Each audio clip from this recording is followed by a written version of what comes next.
Resumen de la última clase. Habíamos estudiado la combinación atómica primordial desde el punto de vista del equilibrio. La ecuación que habíamos obtenido era la ecuación de Saa, que nos daba la fracción de ionización que quedaba como función de la temperatura del universo en un momento dado.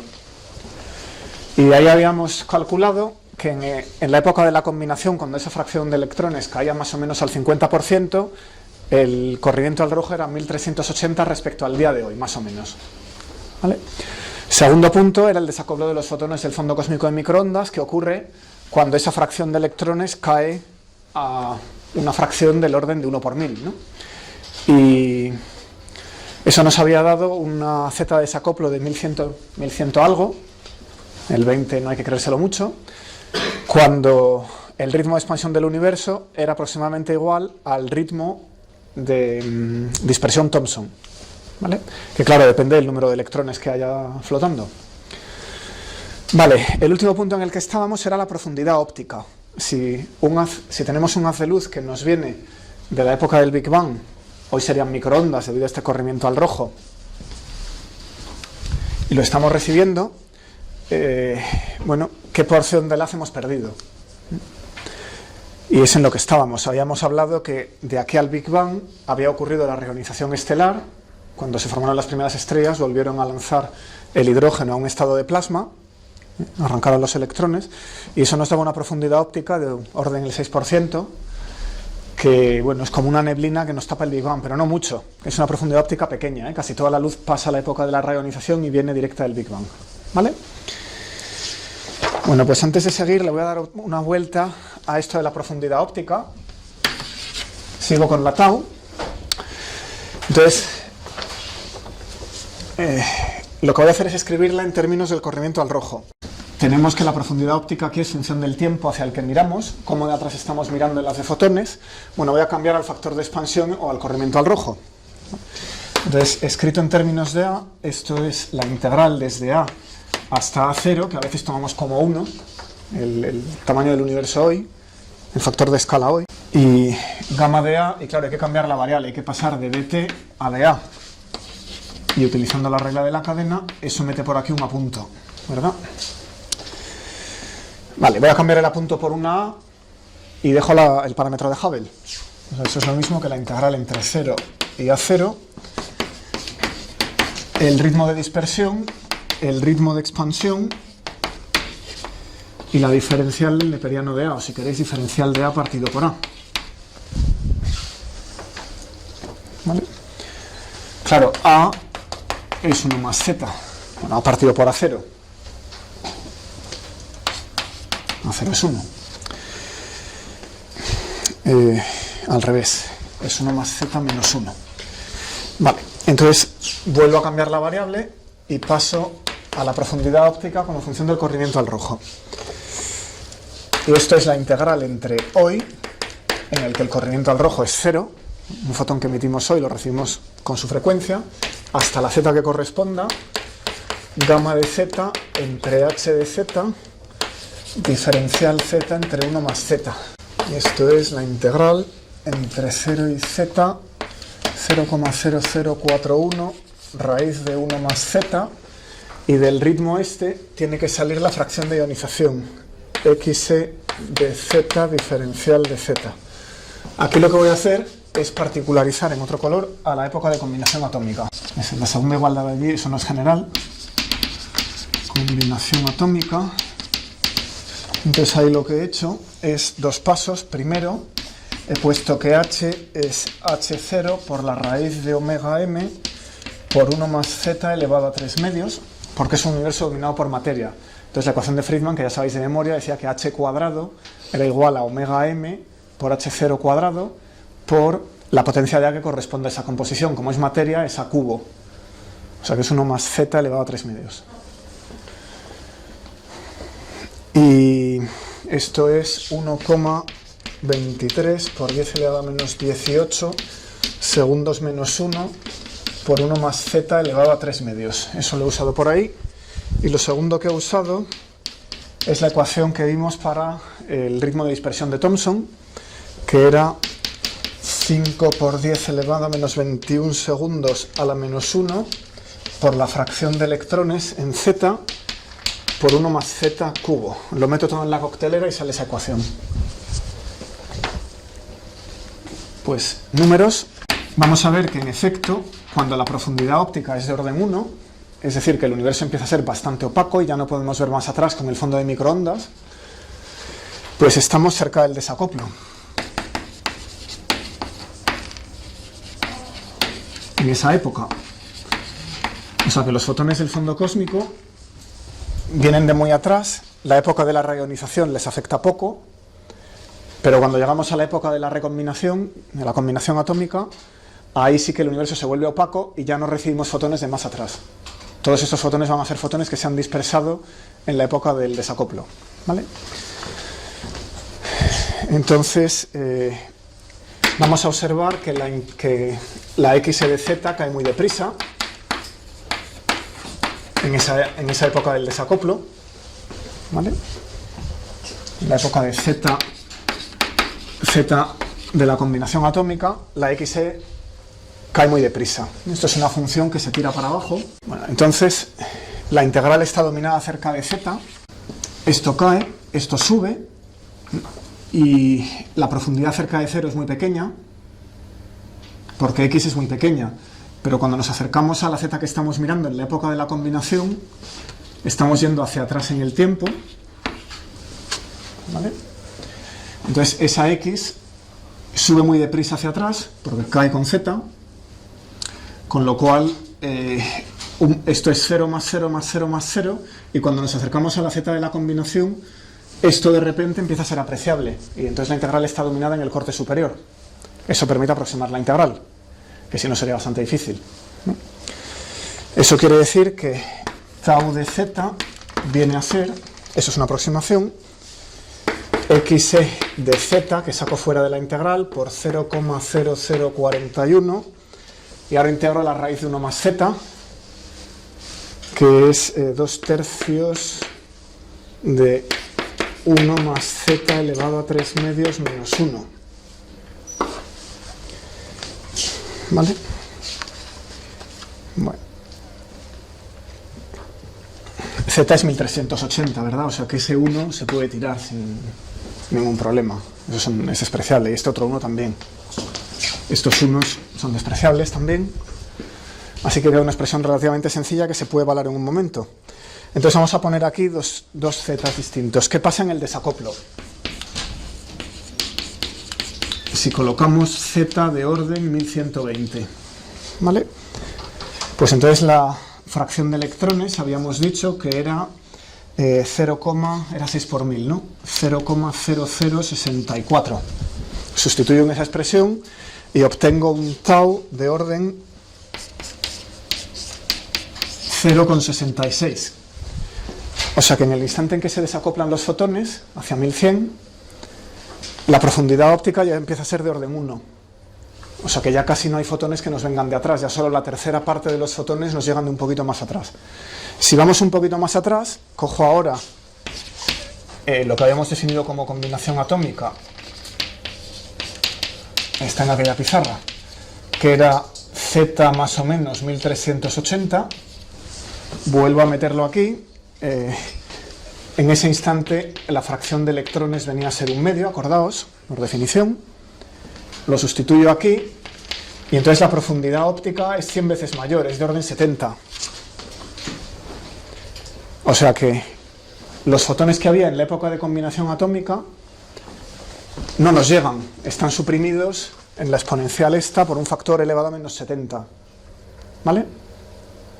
O sea que entre combinación atómica y desacoplo el universo es opaco y con los fotones ya no podemos ver más atrás. El fondo cósmico de microondas nos viene de un baño a una temperatura, la que hubiera en la zona del desacoplo, y al tiempo anterior somos ciegos. ¿Vale? A la distribución de momentos de los fotones ya no tiene más información que lo que hubiera en el desacoplo.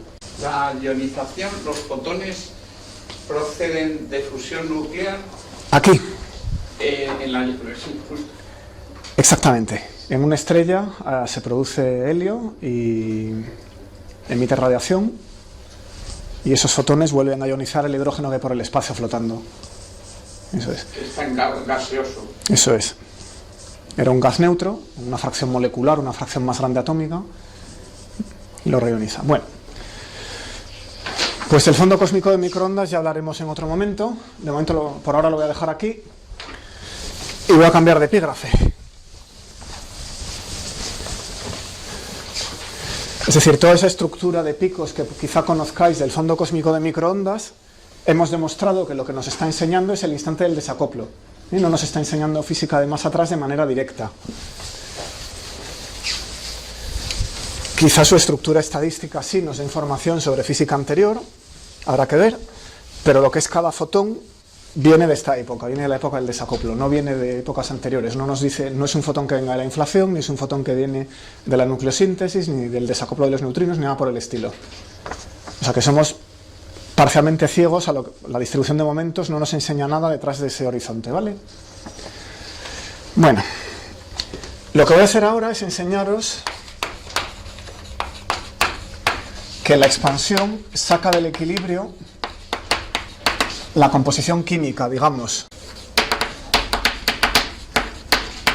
Y la composición química la voy a escribir como la distribución de las especies masivas. ¿Qué es esto de una especie masiva? Electrones, protones, neutrones, partículas de materia oscura si las hubiera, ¿vale? Todo lo que tenga masa se sale del equilibrio debido a la expansión. Vamos a pensar en los electrones. Estamos hablando por aquí de electrones, ¿no? Así que la sección de Thomson, vamos con los electrones. Entonces, si los electrones dejan de dispersarse, tenemos que el número hoy, np de t diferencial de p, que es igual a g entre 2 pi cuadrado por f de p, ¿vale? Sería un factor de... Esto lo vimos el otro día hablando de las funciones de equilibrio, pero esa función no es necesariamente de equilibrio, es simplemente la función de distribución. Esto viene del 2pi cubo y la degeneración, el número de electrones por estado, ¿no? O sea que la F ahora mismo no tiene por qué ser la de equilibrio, puede serla, puede no serla. Bien, como el número se conserva, en la expansión desde el instante del desacoplo hasta hoy, el número de electrones no ha cambiado, pues esto tiene que ser igual a un factor de dilución, que era AL entre AT al cubo, que es lo que aumenta el espacio. Esto lo hemos hecho ya 7 veces. Después, n entonces, y claro, entonces el momento era más pequeño.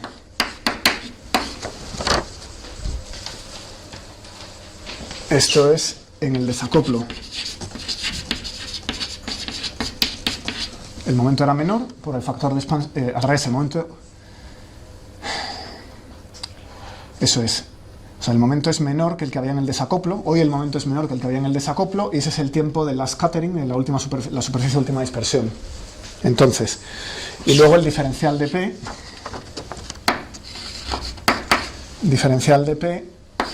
que ahora es AT entre AL, ¿vale? Ya sabemos que P cae con 1 partido por A. Por eso este factor y este factor. Entonces esta ecuación la tenía escrita hace una clase o dos para los fotones. Ahora la escribimos para los electrones. Bueno, ¿qué es esto de aquí? Pues aquí tengo AL entre AT al cubo. Y ahora la N, en aquel momento, estaba en equilibrio. Eso era un gas de electrones, fotones y protones en equilibrio térmico. Así que aquí puedo escribir la función de distribución de equilibrio térmico. Entonces voy a poner, ¿cómo era? P cuadrado diferencial de P, pero como P es P por AT entre AL, esto va al cuadrado y diferencial de P lleva AT entre AL. El tiempo hoy, el tiempo entonces. Luego hay un factor G entre 2pi cuadrado, que es el mismo. Y como ese es de equilibrio porque es en el plasma, en el universo primordial, pues tenemos aquí una exponencial de Fermi-Dirac, o de Bose-Einstein si no fueran electrones, si fuera otra cosa, si fueran cualquier partícula bosónica. Bueno, entonces P cuadrado, AT cuadrado entre AL cuadrado. Aquí iría la energía. la energía es P cuadrado más M cuadrado, pero desde entonces hasta hoy la P ha caído, así que AT entre AL. Luego le poníamos el potencial químico, le poníamos KT.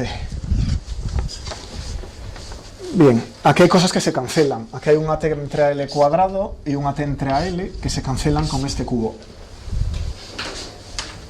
Eso lo hicimos el otro día con los fotones. Entonces lo que habíamos visto es que comparaba la función de distribución hoy con la función de distribución entonces. Y eran iguales, salvo que habíamos corrido la temperatura. ¿Os acordáis de cómo salía? Entonces no había masa. No teníamos masa ni potencial químico cuando hablábamos de fotones. Como no había ni masa ni potencial químico, hay un factor AT entre AL, la raíz se va, y ese factor lo absorbo en la temperatura. Y digo, la función de equilibrio hoy, la función de distribución hoy es una función de equilibrio, igual que la de entonces, pero con una temperatura más pequeña. Bueno, eso ya no pasa. Por culpa de la masa, este factor ya no escala con AT partido por L. M es constante, la masa del electrón no ha cambiado, de eso hay un montón de test por ahí. Entonces, como las masas de las partículas son las mismas, ese factor AT entre AL no puedo absorberlo en la temperatura, porque aquí me falta. Así que no queda esta F, no es una de equilibrio a una cierta T, como pasaba con los fotones. O sea que la F se nos ha salido del equilibrio. Ese es el punto. Si ponemos M a 0 y mu a 0, entonces sí, absorbo el factor en la temperatura y tenemos una distribución de equilibrio a otra. Bueno, ¿se entiende o hay preguntas sobre eso? No es una distribución de equilibrio, ¿vale? O sea que la expansión del universo ha cogido una función de distribución de equilibrio de los electrones y me ha dado otra cosa, que no es la función de Boltzmann, ni la de Bose-Einstein, ni ninguna de equilibrio. Bueno, pues este ejemplillo es la distribución, es la separación del equilibrio de la distribución de momentos. Pero aún hay más. La composición química también se separa del equilibrio, que es lo que voy a ver ahora. Es decir, tenemos reacciones que convierten una especie en otra. Por ejemplo, la de combinación electrón-protón para dar hidrógeno-fotón. Esa reacción está en equilibrio. Hay un número de electrones, un número de protones y un número de átomos de hidrógeno, que es el que corresponde a una cierta temperatura.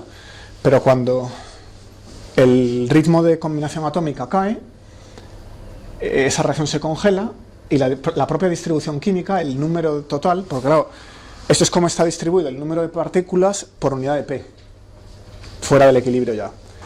Pero más aún, el propio número de partículas, la integral de esto sobre P, también se sale del equilibrio. Eso es lo que voy a empezar a mirar ahora. ¿Qué describe separaciones del equilibrio? ¿Cómo las tratamos? Pues la herramienta clásica es la ecuación de Boltzmann. En teoría de campos hay métodos más sofisticados, pero la teoría cinética pasa por la ecuación de Boltzmann, o generalizaciones de la misma. Hay una jerarquía de ecuaciones de BGKY que es bastante complicada, pero bueno. La más básica, el método más básico para separaciones del equilibrio que no son muy grandes es este que os voy a contar. ¿De acuerdo? Entonces lo que vamos a hacer es ver qué aspecto tiene la ecuación de Boltzmann, que probablemente la hayáis visto en cinética del no equilibrio en algún momento. Si no lo habéis visto os la voy a presentar. Pero la particularidad aquí es que la vamos a ver en un universo en expansión. No voy a describir la teoría completa, sino lo que hace falta en el contexto de la cosmología.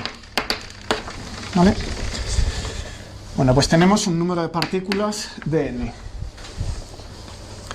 Y esto es un factor de degeneración, un 2pi cubo por aquí, una función de distribución. La voy a poner clásica, o sea que depende a la vez de la x y la p. De 3x, de 3p. Puedo determinar x y p con precisión arbitraria en un momento dado. O sea que eso es una expresión clásica.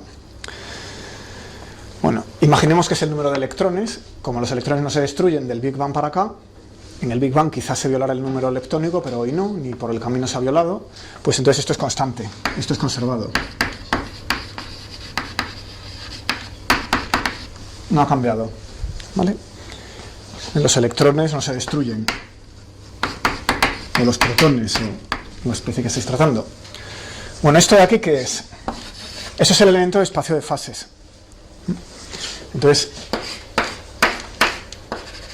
tenemos un trocito del espacio de fases de 3x de 3p. Hay un teorema de mecánica teórica que se llama teorema de Liouville. La mecánica teórica es una asignatura que fundamenta muchas cosas, aunque no es muy popular como optativa, la coge poca gente, pero bueno, os resumo ese teoremilla. Lo que dice el teoremilla de Liouville es que si tenemos una evolución hamiltoniana, el sistema se puede escribir mediante un hamiltoniano, entonces este elemento del espacio de fases evolucionando no cambia, es constante, o sea, puede girar, puede deformarse, pero el área es la misma. Bueno, ese teoremilla se extiende a relatividad general. Uno coge una geodésica y estudia el avance de ese espacio de fases a lo largo de la geodésica y pasa lo mismo. De 3x de 3p es una constante. X se deforma, se contrae, se estira como el chicle, pero el producto de las dos son variables conjugadas. Claro, por eso entra lo de que tengo una evolución hamiltoniana, ¿vale? El producto de las dos es constante. Bueno, pero si esto es constante y esto es constante, quiere decir que esta función que no tiene índices, es una función escalar, también es constante. Consecuencia, es un escalar que no depende del tiempo, no depende del parámetro de la geodésica a lo largo del cual vaya el elemento de volumen del universo. No tiene por qué ser la función de equilibrio. Esto es una función de distribución arbitraria. Ejemplo, ¿qué sería una distribución que no fuera de equilibrio? Tenéis una partícula que se desintegra y se desintegra en dos, ¿vale? Pensad en un núcleo pesado que se desintegra a alfa. Entonces escupe dos partículas que salen espalda contra espalda. ¿Cómo es la distribución de equilibrio? ¿Cómo es la distribución, no es de equilibrio, de la partícula hija? Pues es una delta de Dirac con el momento que le corresponda de esa desintegración. O sea que en vez de tener una campana de estas de Maxwell-Boltzmann, lo que tenemos es una delta de Dirac en el momento que salga de la desintegración de la partícula pesada. ¿Vale? Eso sería un ejemplo de distribución no de equilibrio. Bueno. ¿Qué quiere decir que sea constante? Pues vamos a poner que la derivada respecto al tiempo de f de x mu y p de t es 0. ¿Vale? Eso es una derivada total, que será una derivada parcial respecto al tiempo y una derivada parcial de las demás cosas.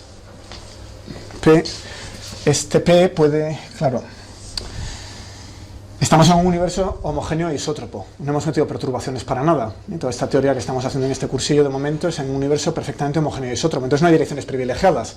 Como no hay direcciones privilegiadas, del único que puede depender aquí a través de P es de la energía, del módulo de P. No puede aparecer el vector P, solo puede aparecer el módulo. Entonces en un universo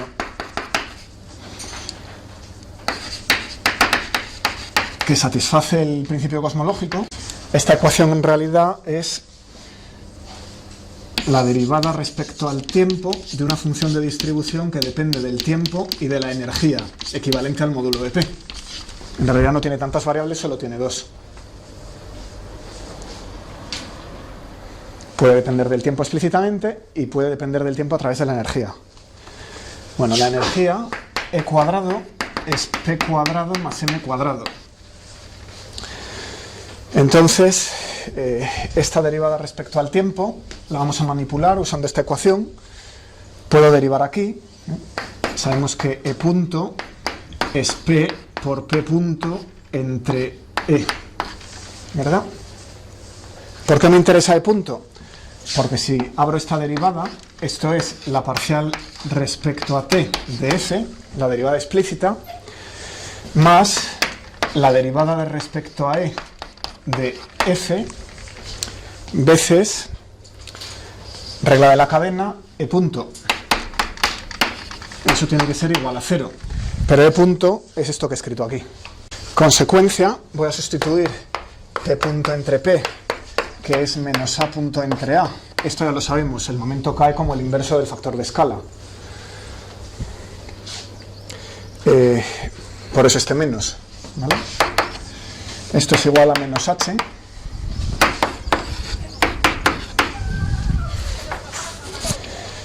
Pues que queda que la derivada de f respecto al tiempo menos hp cuadrado entre e derivada de f respecto a la energía es igual a 0. Ese es nuestro primer ejemplo de una ecuación de Boltzmann. ¿Alguien ha visto la ecuación de Boltzmann en algún curso anterior? Nadie la ha visto nunca. Ninguna forma de la ecuación de Boltzmann. Bueno, pues aprendemos física a la vez que cosmología. Esto se puede utilizar en un motor de explosión, en un cultivo celular o en la atmósfera, en cualquier sistema. ¿Vale? Bueno, el marco general. Esta ecuación en concreto es para cosmología, porque lleva aquí una h, claro. Aquí tengo el ritmo de expansión. Si el universo deja de expandirse, catapaz, ponemos h a 0, deus ex machina, ese término fuera. Y queda que la derivada de f respecto al tiempo es igual a 0. ¿Vale? La función de distribución no cambia. No hay colisiones. Aquí no hemos impuesto ningún tipo de colisiones. ¿Qué pasaría, por ejemplo, en un fluido? Tenemos un fluido que se mueve, donde hay gradientes de la velocidad. No en cosmología, sino en el mundo ordinario, ¿no? Por aquí hay un fluido que se mueve, hay una función fuera del equilibrio, ¿cómo cambia? Entonces, aquí tendríamos una dependencia en P. En vez de E tendríais el vector P, repetiríais este argumento, sacaréis la dependencia en el tiempo a través de P, y entonces lo que tendríais es una derivada advectiva. La F cambiaría por su dependencia directa en T, por ejemplo porque haya partículas que se estén desintegrando, pero también cambiaría debido a que el elemento de volumen se ve arrastrado. Y cuando estoy mirando aquí, ese fluido se ha ido, y el que me llega es aquel, con lo cual tengo una dependencia en el gradiente, en el gradiente de la cantidad en el fluido. ¿Vale? O sea que en un fluido donde no tenemos isotropía, hay un término más que se llama término advectivo. Bueno, en cualquier caso, aquí no tenemos ese término porque no hay ninguna velocidad, ni ningún vector privilegiado, así que queda así. Bien. Vamos a aplicarla. O sea, esto es una ecuación para la función de distribución. Lo que voy a hacer es integrarla y voy a sacar el cambio de la densidad. ¿Cómo saco la densidad? El número de partículas por unidad de volumen. Pues sé que la densidad como función del tiempo, la densidad de partículas, la densidad de número, no la densidad de masa, es g entre 2pi cubo por la integral de esa f. ¿Vale? Así que lo que necesito es integrar esa ecuación, a ver qué sale. Entonces, integramos la ecuación de Boltzmann. G entre 2pi cubo integral de 3p parcial de f respecto al tiempo es g entre 2pi cubo integral de 3p hp cuadrado, lo que estáis viendo, no hace falta que lo escribáis, parcial de f respecto a e. Está integrada. Esto no depende del tiempo, así que la derivada respecto al tiempo la saco fuera, y esto es la derivada respecto al tiempo de la densidad. Pero la densidad no depende de la energía ni depende del espacio, porque estamos en un universo homogéneo, así que la derivada parcial es la derivada absoluta. Es lo mismo. A ver el otro lado. Aquí tengo la derivada de f respecto de e dividido por e. Y uso ahora mismo que la derivada respecto a e dividido por e es la derivada respecto a p dividido por p. Porque e cuadrado era p cuadrado más m cuadrado. Es otra vez esta ecuación. ¿Vale?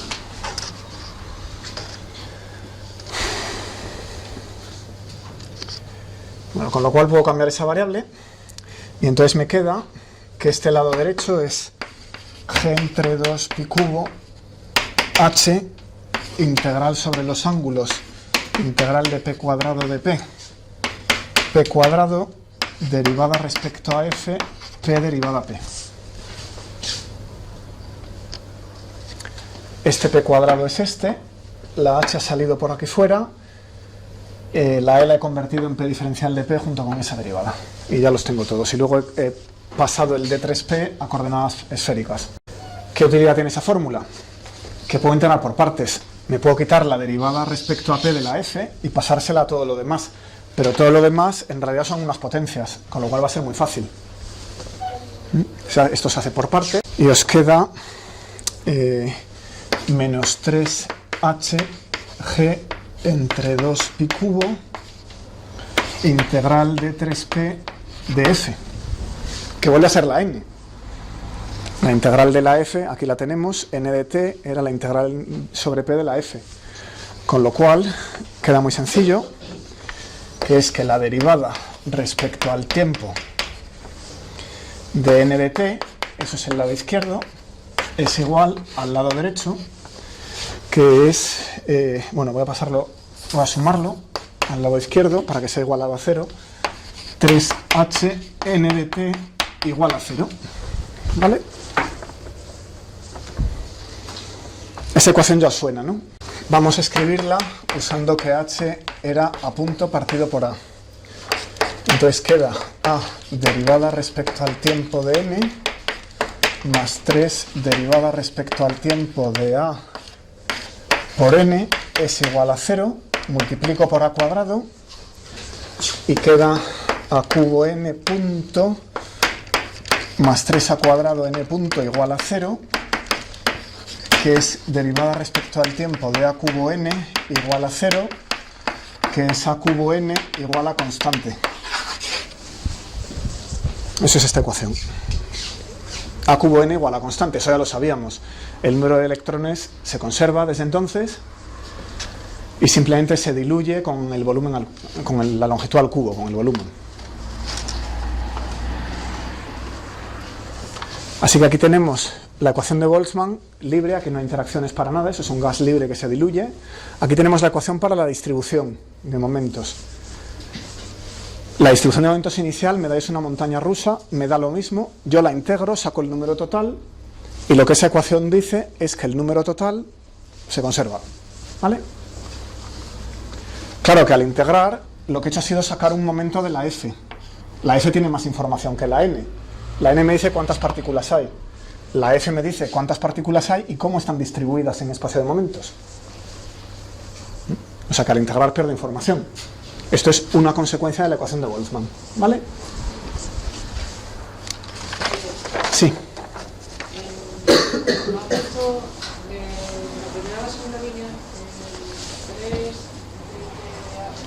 Este 3.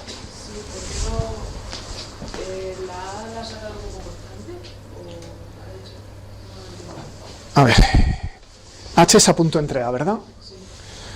Entonces me dice que la derivada respecto al tiempo de n es 3 a punto entre a por n. Ahora multiplico allí por a cuadrado, ¿no? Con lo cual me queda...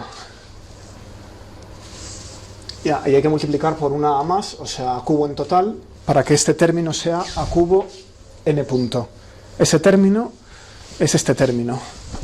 Y este otro, que es 3 a punto n, al meterle un a cubo, queda 3 a punto a cuadrado n. 3, aquí falta algo, ¿verdad? Gracias. A punto n. Creo que eso lo arregla, ¿verdad? Muchas gracias. Bueno, pues cierro esta aplicacioncilla y vuelvo a la f. Ahora vamos a ver qué pasa si hay interacciones.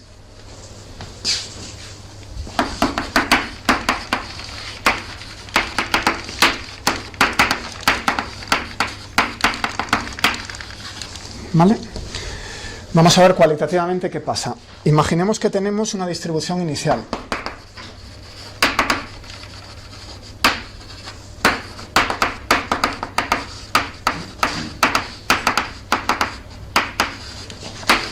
Que resulta tener ese aspecto, o lo que queráis, una función muy rara, ¿vale? Pues ¿cómo evoluciona con el tiempo? Eso es la f. Eso es la f, eso es la energía, y me dice cuántas partículas hay por unidad de energía. Eso es esta f de aquí, ¿no? Pero esa f depende del tiempo, eso es en un instante dado, y ahora dejo que el tiempo avance. ¿Cómo cambia esa función? Bueno, pues cualitativamente lo que pasa es que las partículas van colisionando. Entonces, imaginemos que colisionan una partícula 1 que tiene mucha energía, que por tanto va a estar por aquí, ¿vale? colisiona con una partícula 2 que está parada, que está por aquí. Esa está parada, esa se está moviendo. ¿Qué sale? Pues a la salida se tienen que repartir el momento. E imaginemos que salen dos partículas, 3 y 4, que tienen una fracción del momento cada una. Eso quiere decir que hemos mandado una partícula casi parada hacia aquí y una partícula muy rápida hacia aquí. O sea que hemos modificado la distribución.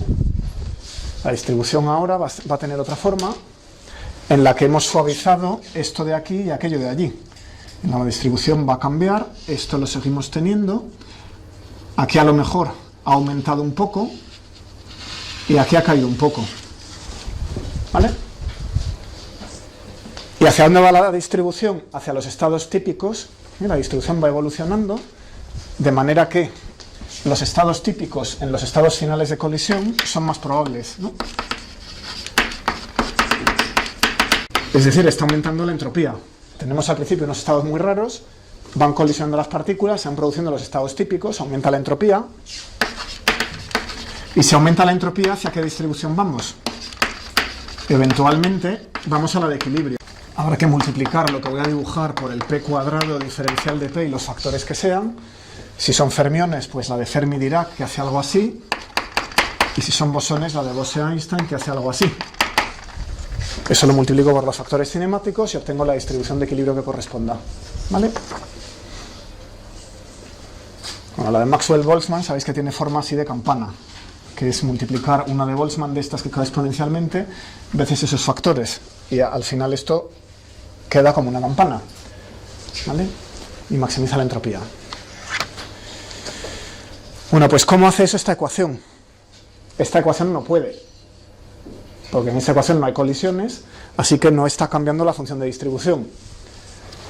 En teoría cinética se demuestra que lo que pasa es que aquí se le añade un término. Si hay colisiones,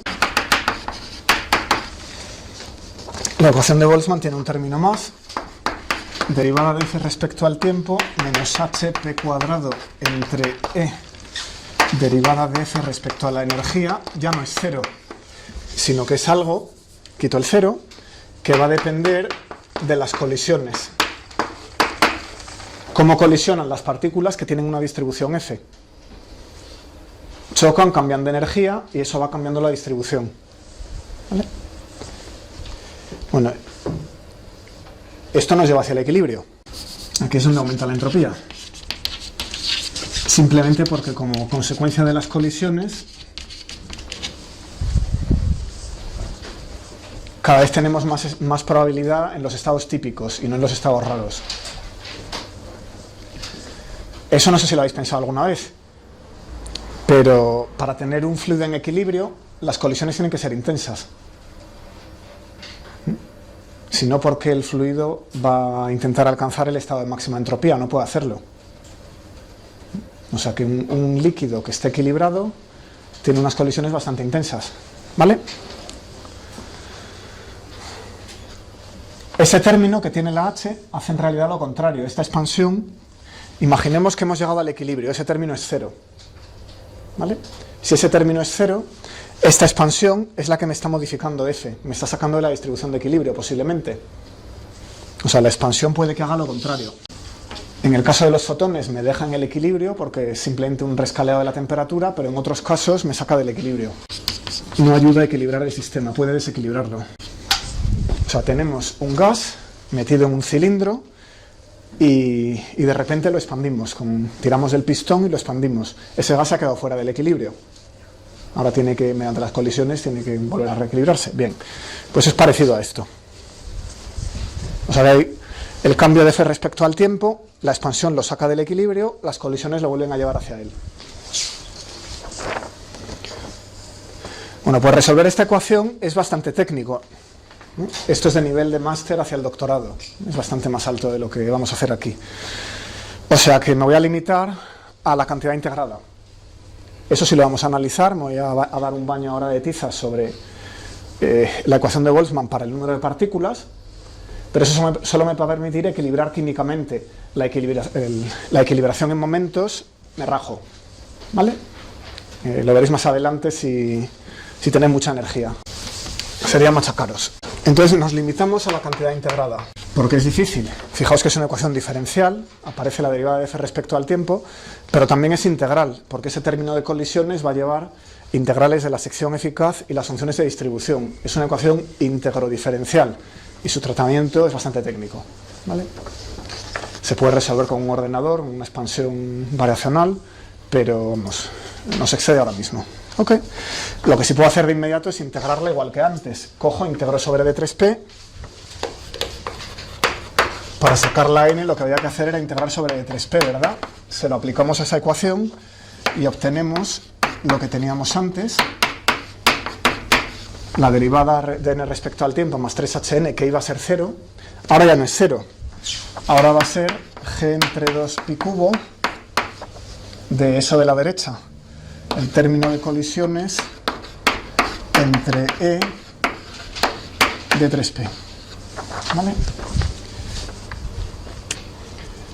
O sea que el número de partículas cambia debido a la expansión y cambia debido a las colisiones. Si las colisiones no cambian el sabor, por ejemplo la elástica, la de Thomson, electrón-fotón para dar electrón-fotón, esto sería 0, no me cambia el número de electrones. Las colisiones que aquí dan una integral distinta de 0 son las que cambian el número de partículas. Por ejemplo, la combinación atómica electrón-protón para dar hidrógeno-fotón. Como eso cambia el número de partículas del número de electrones, pues al integrar aquí va a cambiar el número de electrones y cambia la n. O sea que no todas las colisiones contribuyen a esta integral, algunas integran a 0. ¿Qué pasa si tenemos un sistema de laboratorio? Tenemos una esfera para que sea isótropa con un gas homogéneo dentro. No hay expansión, así que ese término no está. Un sistema de laboratorio, esfera rígida conteniendo gas. Ese término no está. ¿Cuándo alcanza el equilibrio? Cuando la integral se anula. Entonces la reacción química está en equilibrio, lo que se produce es tanto como lo que se destruye, y la n ya no cambia. Cuando el término de colisiones se anula, obtenemos el equilibrio, que quiere decir que la n ya es constante. Lo de rígida es para poder poner h igual a 0. ¿Qué forma puede tener esto? Vamos a razonar qué forma puede tener. Sin meternos en un lío tremendo, hay libros de teoría cinética de este grosor que se pueden estudiar, es una materia en sí misma. Aquí estamos haciendo un resumen a abuela pluma, ¿verdad? Abuela tiza. Vale. Pensemos por concretar en la reacción de combinación atómica, que es de la que estamos hablando. Aunque esto se aplica a otro montón de cosas en cosmología. Pero vamos a pensar en la distribución de electrones y en la reacción de combinación atómica, que es electrón-protón para dar H-fotón. Este va a ser el 1, el 2, el 3 y el 4. Cada especie queda numerada. Entonces cada una de estas especies tiene una F sub I, con I de 1 al 4, que me dan la distribución de electrones, la distribución de protones, de fotones y de átomos de hidrógeno.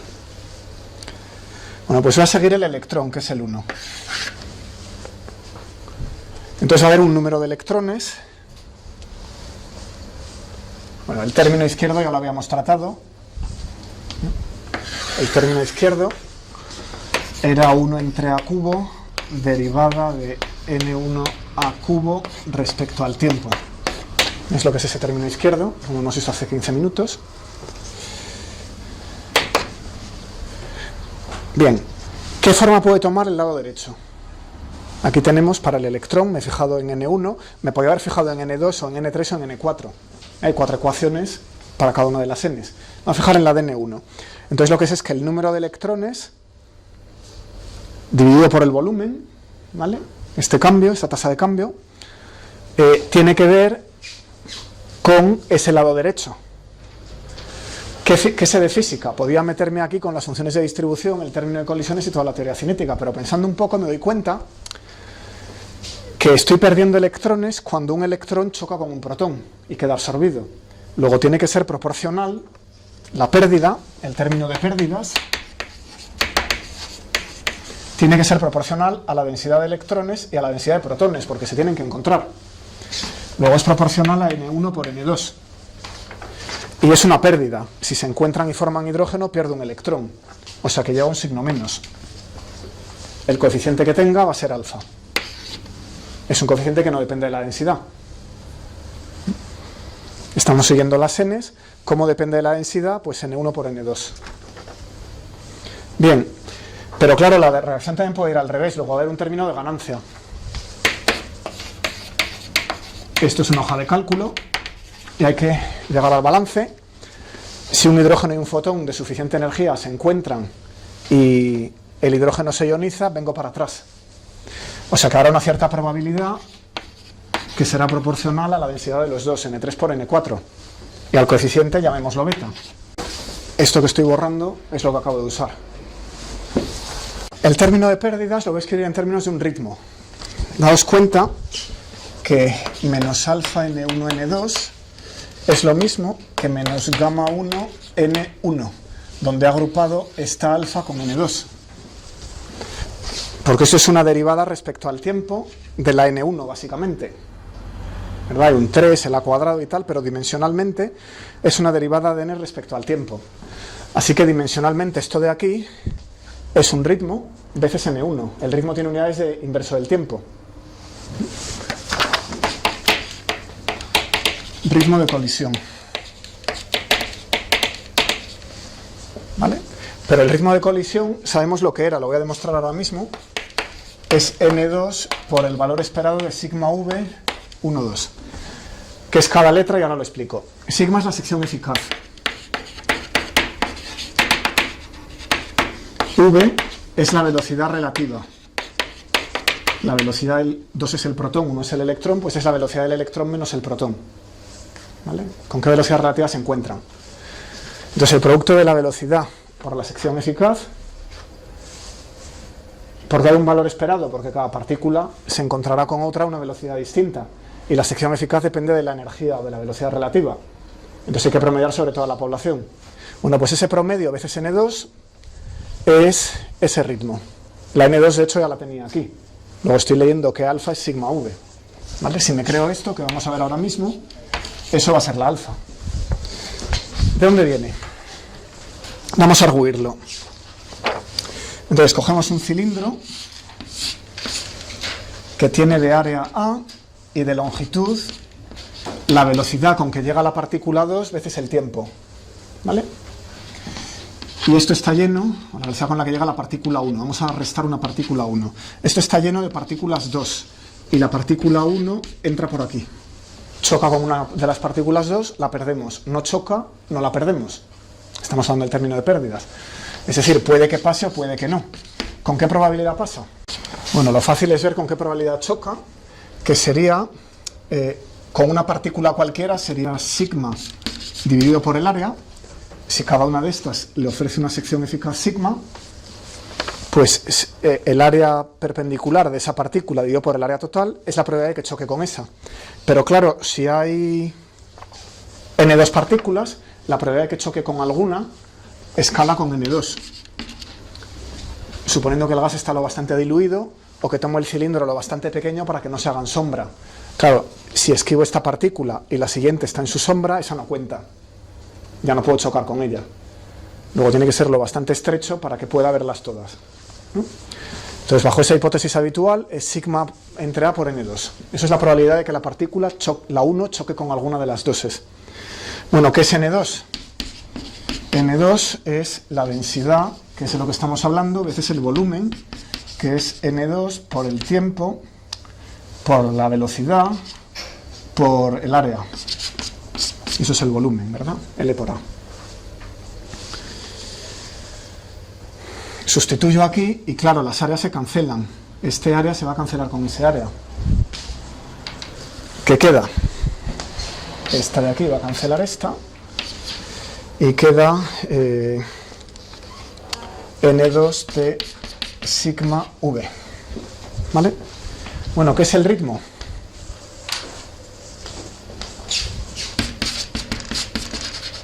El ritmo de colisión es por unidad de tiempo, o sea que nos va a quitar esa t. Mete un 1 entre t. La partícula 1 va chocando con las doses y contamos el número de choques por unidad de tiempo, con lo cual al calcular el ritmo se va esa t.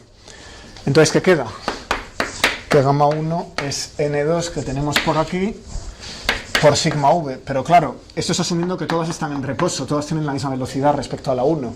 Si eso no es cierto, lo que queda aquí es un promedio, ¿vale? Ese es el argumento para decir que alfa va a ser sigma v en promedio. Bueno, pues ya tenemos alfa. ¿De dónde sacamos la beta? Lo que iba con n3, n4, con el término de ganancia, la razón inversa. ¿De dónde la saco? Pues lo que voy a hacer es tomar la ecuación en el límite del equilibrio, con la reacción química equilibrada. Esto es derivada respecto al tiempo de n1 a cubo. Si lo que hay al lado derecho, ganancias menos pérdidas, está equilibrado, es 0. Entonces esto es 0. La densidad se diluye debido a la expansión, pero el número de electrones no cambia. Es decir, 1, 2 a 3, 4 y 3, 4 a 1, 2 ocurren con el mismo ritmo. Entonces la razón está equilibrada, ¿verdad? Y el lado derecho de la ecuación que teníamos es 0. Bueno, pues ¿qué es el lado derecho que es 0? ¿Qué era ese lado?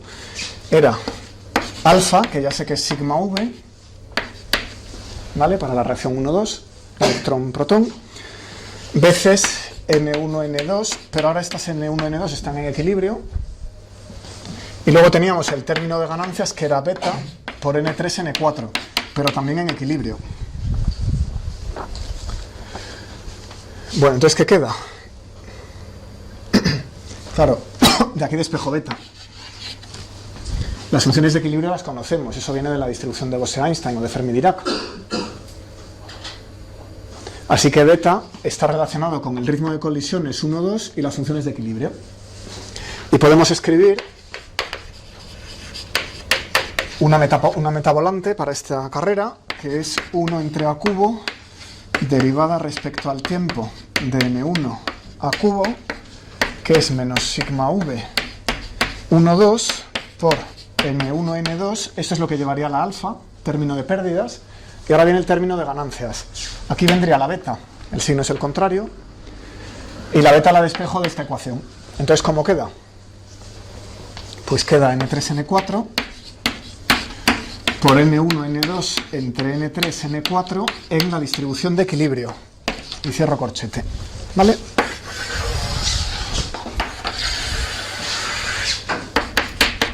Eso es una meta parcial. Estamos fuera del equilibrio, las n's no son las de equilibrio. Si por alguna razón llegamos al equilibrio, entonces todo este corchete se anula. Si estas son las de equilibrio, cancelan eso, esto se resta con aquello y se cancela, el corchete es 0, y por tanto esto se conserva. Y si estamos fuera del equilibrio, las n's no coinciden con las del equilibrio, entonces esto es distinto de 0. ¿Hacia dónde nos lleva esta ecuación? Fijémonos que ese corchete entra con un signo menos. Es proporcional, digamos, al ritmo. Este sigma por v es prácticamente el ritmo de reacción, el ritmo de colisión, ¿vale? A mayor ritmo, ese corchete queda multiplicado por un número mayor, ¿vale? Y nos está llevando hacia el equilibrio, nos está cambiando la N1, la está llevando hacia el equilibrio, tanto más rápido cuanto mayor sea el ritmo de colisiones, y tanto más rápido cuanto mayor sea el corchete que nos indica la separación del equilibrio. Cuanto más lejos estemos, más rápido intentamos ir hacia el equilibrio. Y cuando vamos llegando, esto se acerca a 0 y la reacción se ralentiza. ¿Se ve? Igualito que en química. Aquí la expansión del universo la tenemos metida por aquí. Tenemos las AES, la derivada respecto al tiempo de las AES. O sea que aquí hay dos cosas. Aquí hay el cambio de N1 y la expansión. Entonces voy a darle otra forma a esta ecuación para enseñaros la expansión más explícitamente. ¿Vale? Voy a sacar otra forma de esta misma ecuación para enseñaros el juego entre el ritmo de colisiones y la expansión. No voy a hacer nada nuevo, simplemente reescribirla. Esto es la ecuación de Boltzmann integrada de manera que es una ecuación para las n's, no para la de función de distribución, sino para los números, ¿verdad? Es una integral de la ecuación de Boltzmann. Bueno, entonces vamos a anotar un par de cosas. El objetivo es sacar de aquí una h de Hubble, volver atrás y sacar la h de Hubble. Entonces voy a anotar, lo que voy a hacer es multiplicar por n1 y dividir por n1, fuera de la derivada. Entonces este objeto va a quedar n1 entre n1 a cubo a punto derivada respecto a Eso es la regla de la cadena. La derivada respecto al tiempo la he convertido en una derivada respecto a A, el factor de expansión, y luego el n1 a cubo. Bueno, ahora multiplico por A y divido por A y saco esa derivada, que me da un 3 a cuadrado por ahí, y entonces me queda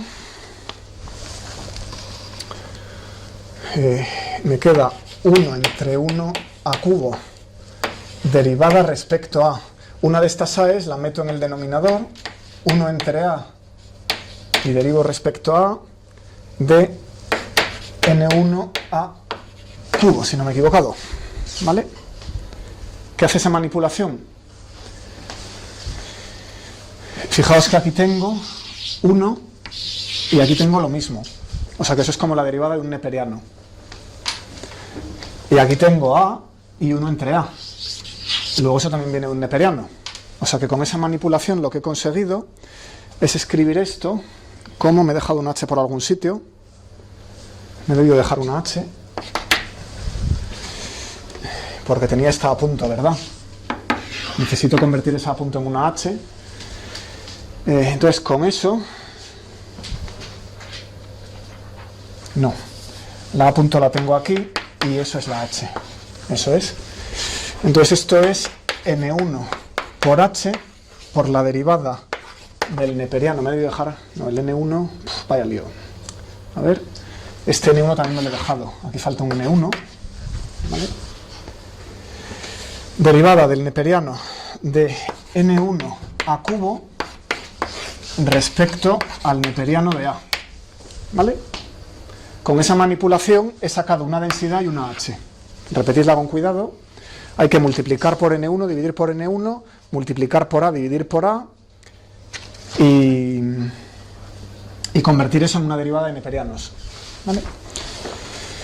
Entonces, con esa manipulación, ¿cómo queda la ecuación? Pues queda que la derivada del neperiano de n1 a cubo respecto de A, que es lo mismo que la derivada del neperiano del número de electrones total respecto de A, bueno, total en una unidad de volumen comóvil, eso es el número de electrones en una unidad de volumen comóvil, lo que eso sí absorberle la cubo, factor de escala, respecto a, al neperiano de A, eso es igual a menos sigma v 1, 2, y ahora me traigo del lado izquierdo n1h. El n1h me los traigo para acá. Y luego tengo el mismo corchete con las n's. Bueno, pues ahora voy a coger ese sigma v y del corchete voy a sacar el factor n1, n2. Derivada del neperiano de n1 respecto al neperiano de A es menos. Al sacar n1, n2, n1 cancela el n1 y el n2 me reconstruye el ritmo de reacción. En el denominador me queda el ritmo de expansión, que es lo que buscaba. Y ahora, como he sacado n1, n2, el primer término queda 1 y el segundo término es n3, n4 entre n1, n2. Así que menos n3, n4 entre n1, n2 dividido por el inverso de esto en equilibrio. n1, n2, n3, n4 evaluado en las funciones de equilibrio. Es la misma ecuación. Pero lo que he hecho ha sido enseñaros el factor de Hubble. La reanalizamos. Si estamos en equilibrio, este factor es igual que este factor dado la vuelta. Con lo cual dan 1. 1 menos 1, 0. Si estamos en equilibrio, el corchete se anula, esto no cambia. El número de partículas por unidad de volumen comóvil no cambia, simplemente se diluye el factor con la expansión, ¿no? Se diluye el número de partículas. Supongamos que estamos fuera del equilibrio. ¿Cómo de deprisa nos lleva esta ecuación al equilibrio? ¿Cómo de deprisa nos intenta acercar a la distribución de Boltzmann o de Fermi-Dirac? Pues depende de este cociente. El factor multiplicativo es el ritmo de reacción entre el ritmo de expansión. Si el universo se expande muy deprisa, no da tiempo. Este factor se va a 0 y nos quedamos fuera del equilibrio. Aunque ese corchete sea distinto de 0, esto nos congela la reacción. 0 por lo que sea, fuera del equilibrio, sigue siendo 0. Esto no cambia aunque esté fuera del equilibrio. Por el contrario, si el ritmo de reacción es suficientemente grande para compensar el ritmo de expansión, entonces vamos hacia el equilibrio. Pero el corchete siempre es 0, ¿no? No si estás fuera del equilibrio. Si estás fuera del equilibrio, esto no coincide con aquello que está evaluado en el equilibrio, ¿vale? Entonces, si estamos fuera del equilibrio, el corchete es distinto de cero y dependemos de esto. Bueno, esto lo usé en la primera clase sobre el fondo cósmico. Hace 2 clases, de manera laxa, dije que si el ritmo de reacción es comparable o se hace más pequeño, se hace comparable y luego menor que el ritmo de expansión, nos salimos del equilibrio. Esa frase sale de aquí. ¿Lo veis? Entonces era así como intuitivo, ahora ya queda explicitado, ¿vale? O sea que esto es lo que está controlando que estemos en equilibrio o no. Cierro la parte y vuelvo a esta ecuación con estrellita, ¿vale? Voy a volver por aquí. ¿Os tengo muy perdidos? ¿Vais bien? Vamos a volver aquí. Y vamos a volver a la reacción electrón-protón a H-fotón. 1 era el electrón, 2 el protón, 3 y 4 el hidrógeno y el fotón, ¿vale? Esto en equilibrio vamos a saber enseguida lo que es, porque ya hemos analizado la ecuación de Saga en equilibrio. O sea que eso ya lo hemos calculado. Entonces queda que 1 entre A cubo, derivada respecto al tiempo, 1 era el electrón, densidad de electrones por A cubo, es igual a menos el factor sigma V de la reacción electrón-protón para dar hidrógeno-fotón, veces NENP menos NH, N-fotón, NENP entre NH, N-fotón, evaluados en equilibrio. Bueno, el baño de fotones del fondo cósmico está en equilibrio. Esta ya hemos visto que tenía una distribución térmica, que simplemente la temperatura iba dilatándose, se iba haciendo más pequeña. En la expansión enfriaba un poquito el baño, pero se mantiene en el equilibrio, así que los fotones se van de esa ecuación. Este NE y NP son más o menos iguales. En un plasma prácticamente neutro son casi iguales, así que esto es cualquiera de los dos al cuadrado. Podemos poner uno u otro. Bueno, ¿qué es NE? NE era la fracción de electrones veces el número de bariones, habíamos dicho. Y sabíamos que el número de bariones veces A cubo era constante. Esa combinación es constante, con lo cual sale fuera de la derivada. Como es constante, esa combinación la puedo sacar fuera. Claro, hay protones que se convierten en hidrógeno, hidrógeno que vuelve a protones, etc., pero la suma de los dos es constante, porque el número de protones se conserva, o está en forma de protones o está en forma de hidrógeno. Pero el número de bariones se conserva, así que esto fuera. ¿Y qué queda? La derivada respecto al tiempo de la fracción de electrones. Por aquí. Me queda, por cierto, el A cubo, al salir fuera va a cancelar ese A cubo, y me va a quedar NB por la derivada respecto al tiempo de la fracción de electrones. Esto va a ser igual, por aquí veíamos un sigma V, a sigma V electrón-protón. El menos lo voy a meter dentro, así que me queda menos el número de electrones al cuadrado, y ese menos cambia aún más el número de átomos de hidrógeno, eso es, y ahora NE, NP entre NH evaluado en el equilibrio. Cierro corchete. Pero este factor, número de electrones por número de protones entre el número de átomos de hidrógeno neutro evaluado en el equilibrio, es el que da la ecuación de Saga. Vais para atrás 10 páginas, os traéis la ecuación de Saga, y entonces podéis evaluar, y voy a hacer algún par de cambios más. Voy a decir que n cuadrado va a ser xe cuadrado por el número de bariones al cuadrado. Voy a decir que el número de átomos de hidrógeno es el número de bariones por 1 menos la fracción ionizada. Eso ya lo vimos. Meto las tres cosas en esa ecuación y queda que el número de bariones por x punto es igual a sigma v para la reacción directa de combinación por menos el número de bariones lo voy a pasar a la derecha ya, lo paso dividiendo, entonces me queda menos xe cuadrado nb, que es este primer término, es nb cuadrado por la fracción al cuadrado, y le he quitado un número de bariones. Y el segundo término pues es más,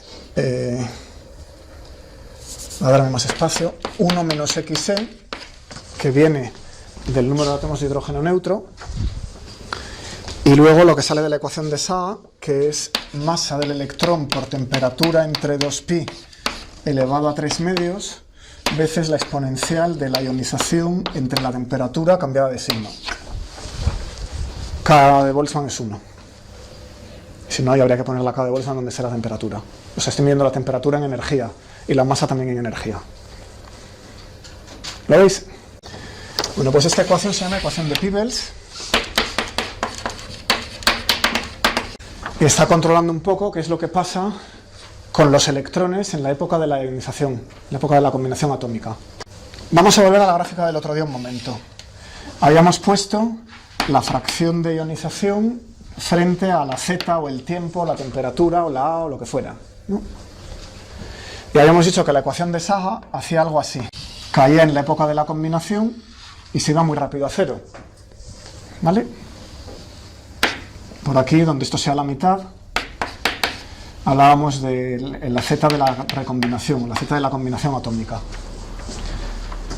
Bueno, pues la solución a la ecuación de Peebles, que como veis es la ecuación de Boltzmann manipulada, es lo que da una separación de esta ecuación y hace que nos quedemos con una fracción de electrones cuando ha pasado, claro, más que Z, me gustaría poner el tiempo para que lo de infinito tenga sentido. Cuando ha pasado mucho tiempo, desde la combinación, el factor exponencial de la ecuación de Saga me dice que no debería quedar ningún electrón desemparejado. Si el universo estuviera realmente en equilibrio, todos los electrones deberían haber encontrado un protón, siendo el universo neutro, y no debería haber quedado ninguna fracción, ¿vale? Pero como este factor se vuelve ineficiente, como hemos visto antes, respecto al ritmo de expansión de Hubble, teníamos en la manera de escribir la ecuación antes, teníamos esto escrito como gamma dividido por h, pues el universo se ha expandido, unos pocos electrones se han quedado sin pareja. Eso lo controla esta ecuación. Y ahora me iba a animar a intentar evaluar esto. En 7 minutos no me va a dar tiempo. Intentar enseñaros cómo puedo usar esa ecuación para evaluar esto, ¿vale? Cuántos electrones han sobrado. En este caso no es muy importante, porque luego llega la reionización debido a la luz de las estrellas y vuelven a aparecer montones de electrones. O sea que el que hayan quedado unos pocos del Big Bang no nos interesa mucho. Pero es una física que entendemos muy bien.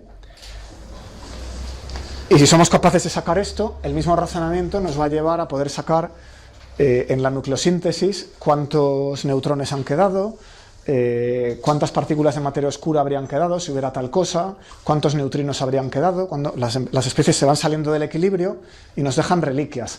Entonces la primera reliquia es esto. Esto sería una reliquia cósmica, que sería una fracción de electrones no emparejados. Es algo que el sistema no ha sido capaz de llevar al equilibrio, ¿vale? La fuente de electrones es la extinción de fotones en positrones y electrones. Hay un número de electrones inicial del que todavía no hemos hablado, un poquito más adelante, y luego, si el hidrógeno se parte, nos devuelve un electrón a través del término de ganancia. Pero los originales vienen de fotones. Los originales vienen de más atrás y es un proceso que no se conoce bien. Hay dos maneras de pensar. Una es decir que el número de electrones que tenemos es una condición inicial. Se ha acabado. Había tantos electrones en el Big Bang y ahí siguen. Si intentamos ver de dónde podría haber ese número de electrones, entonces tenemos que hablar de lo que se llama particle génesis, génesis de las partículas, a lo que llegaremos. Tengo intención de nos quedan unas cuantas clases, así que intentaré ver dónde vienen las cosas, de dónde podrían venir, porque la leptogénesis y la bariogénesis no están bien establecidas experimentalmente. O sea que es más teórico, ¿no? Bueno, esto de los electrones que no se han podido emparejar. Claro, por cada electrón de estos, en un plasma neutro hay un protón suelto por ahí y simplemente están muy separados y no se pueden ver.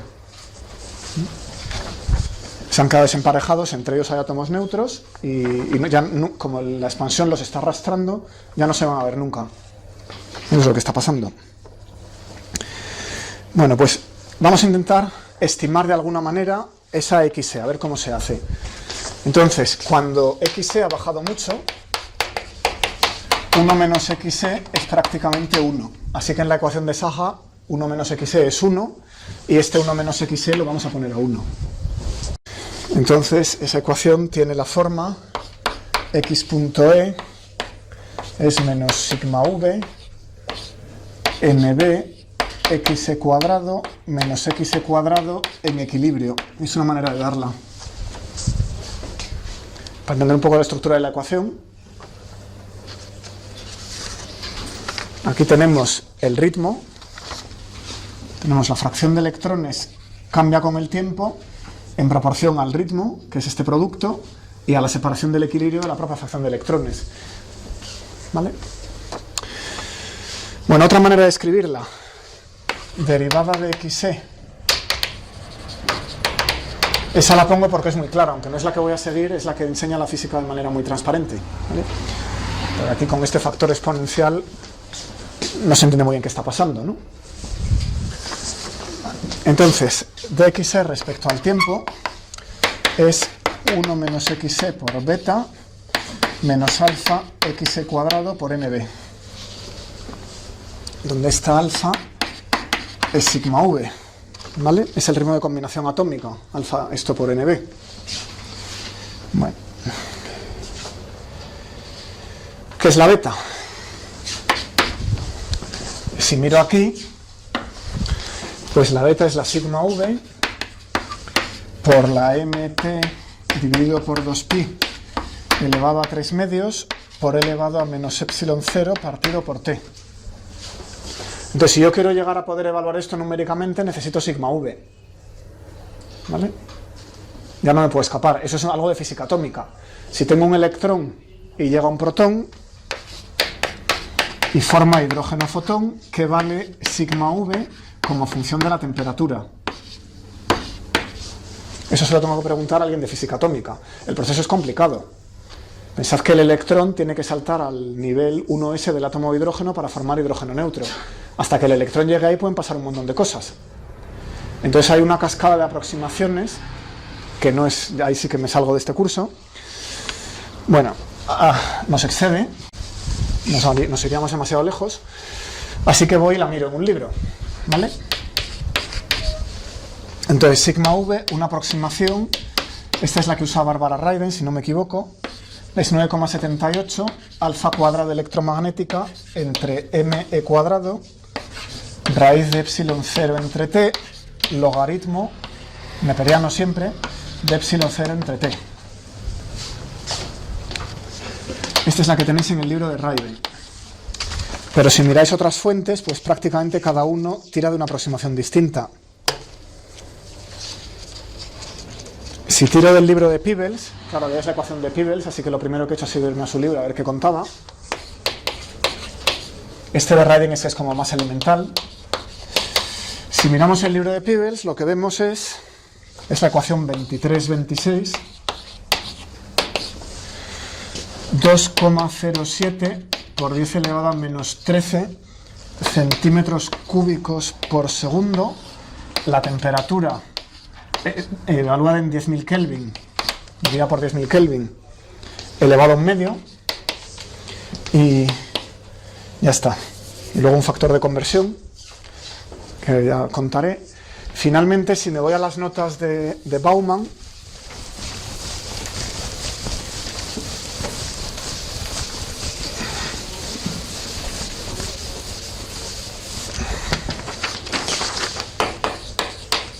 estas son unas lecciones que tenéis en internet de Cambridge. Pues él utiliza lo siguiente: sigma por v es igual a la de Thomson por la raíz de epsilon 0 entre la temperatura. Bueno, o sea que esto va como uno entre la raíz de la temperatura, está claro, ¿no? Pero el coeficiente depende del autor, depende de qué aproximaciones se han hecho para obtener el resultado, ¿no? Entonces, esta es, la de Thomson es, claro, 8 pitercios de alfa cuadrado entre m cuadrado, que viene a ser 5 veces menor, esta viene a ser un quinto de la de Raiden. hay un factor 5. Si cojo este 9,78 y ese logaritmo evaluado en la recombinación,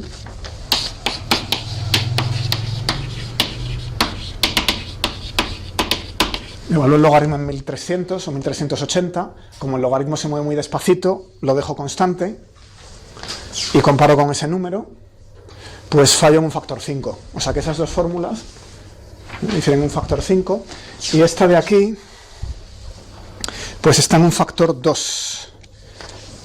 Sí, aquí, claro, para compararlas todas con las mismas unidades lo que voy a hacer es pasarlas a megaelectronvoltios a la menos 2. Entonces en mega a la menos 2, esta de fórmula de Raiden pues es era 0,053, no la tengo delante, creo que era 0,053 mega a la menos 2 en la recombinación atómica. Esta de Peebles es 0,029 mega a la menos 2. ¿Cómo la convierto? La temperatura la pongo en electronvoltios. Bueno, esto sé que ya lo sabía, esto era 3700 y pico Kelvin. Si queréis podéis poner eso como 0,37, sacáis la raíz y luego el centímetro cúbico por segundo hay que convertirlo a mega a la menos 2. ¿Cómo se hace? Meto una velocidad de la luz, 3 por 10 elevado a 10, y eso se carga un centímetro por segundo y cae en centímetros al cuadrado. Convierto en centímetro al cuadrado a Fermi al cuadrado, 10 elevado a menos 13, ¿verdad? Centímetros por Fermi al cuadrado. Ya lo tengo en Fermi al cuadrado. ¿Cómo pasa a MEF? Pues 197 MEF por Fermi es igual a 1, la regla de las unidades naturales. Y con eso me lo llevo a ese número.